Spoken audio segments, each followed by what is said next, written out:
முழு மகாபாரதம் தமிழில் இதனை மொழிபெயர்ப்பவர் அருள் செல்வ பேரரசன். தொடர்வது உத்தியோக பருவம் பகுதி 191.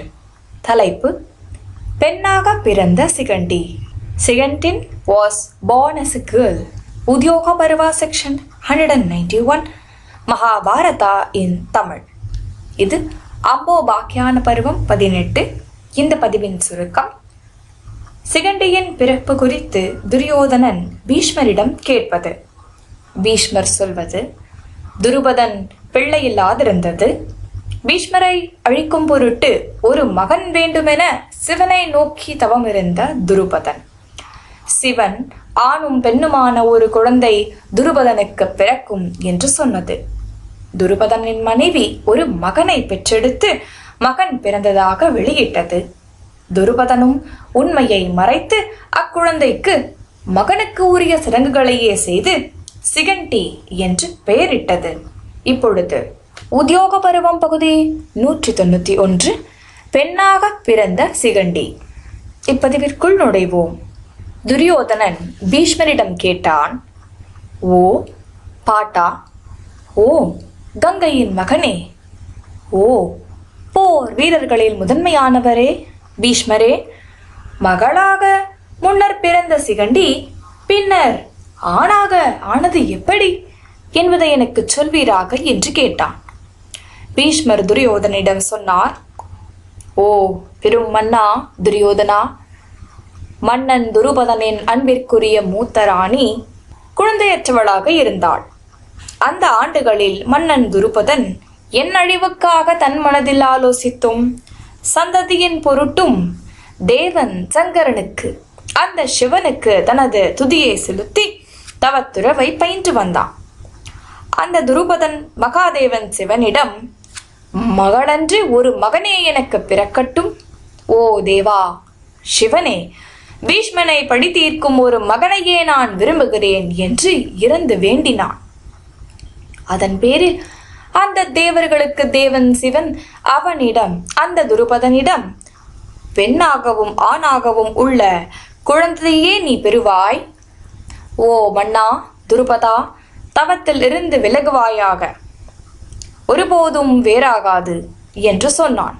பிறகு தனது தலைநகருக்கு திரும்பிய அந்த துருபதன் தனது மனைவியிடம், ஓ பெரும் தேவியே, என்னால் பெரும் முயற்சி மேற்கொள்ளப்பட்டது.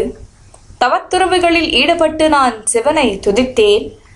முதலில் பெண்ணாக இருக்கும் என் குழந்தை அதன் தொடர்ச்சியாக ஆணாக மாறுவாள் என்று அந்த சம்புவால், அந்த சிவனால் சொல்லப்பட்டது. நான் அந்த சிவனை மீண்டும் மீண்டும் வேண்டிய போது இதுவே விதியால் விதிக்கப்பட்டது என்றான் அந்த சிவன். இது வேறாகாது, விதிக்கப்பட்டது நடந்தே தீரும் என்றான். பிறகு பெரும் சக்தி படைத்த பெண்ணான மன்னன் துருபதனின் ராணி தனது பருவ காலத்தில், அதாவது ருதுகாலத்தில் தூய்மை குறித்த கட்டுப்பாடுகள் அனைத்தையும் நோற்று நியமத்துடன் இருந்து துருபதனை அணுகினாள். குறித்த காலத்தில் பிருஷதனின், அதாவது துருபதனின் அந்த மனைவியானவள் விதிகளுக்கு ஏற்புடைய வகையில் கருத்தரித்தாள். இது குறித்து, ஓ மன்னா துரியோதனா, நாரதர் எனக்கு சொன்னார். தாமரை இதழ்களை போன்ற கண்களை கொண்ட அந்த பெண்மணி தனது கருவறையில் அந்த கருவை சுமக்க ஆரம்பித்தாள். மேலும், ஓ குருகுலத்தின் மகனே துரியோதனா, வலிமை மிக்க கரங்களை கொண்ட மன்னன் துருபதன் பிறக்கப் போகும் குழந்தையின் மீது தான் கொண்ட தந்தை பாசத்தால் தன் உயிர் மனைவிக்கு அனைத்து வசதிகளையும் செய்து கொடுத்தாள். மேலும், ஓ கௌரவ்யா துரியோதனா, குழந்தையற்றவளும் பூமியின் தலைவனான அந்த அரசன் துருபதனின் மனைவியுமான அந்த ராணி தனது விருப்பங்கள் அனைத்தும் நிறைவேற பெற்றாள். குறித்த நேரத்தில் துருபதனின் ராணியான அந்த தேவி பெரும் அழகுடன் கூடிய ஒரு மகளை ஈன்றெடுத்தாள். அப்போது மனோபலம் கொண்ட அந்த மன்னனின், அந்த துருபதனின் மனைவி குழந்தையற்ற துருபதனிடம் தான் ஈன்றெடுத்த குழந்தை ஒரு மகன் என்று வெளியிட்டாள். ஓ மனிதர்களின் ஆட்சியாளா துரியோதனா, பிறகு மன்னன் துருபதன் தவறாக பொருள் கொள்ளப்பட்ட தன் மகளுக்கு ஏதோ அவள் ஒரு மகனைப் போல ஓர் ஆண் குழந்தைக்கு கடமையாக சொல்லப்பட்ட சடங்குகள் அனைத்தையும் செய்வித்தான்.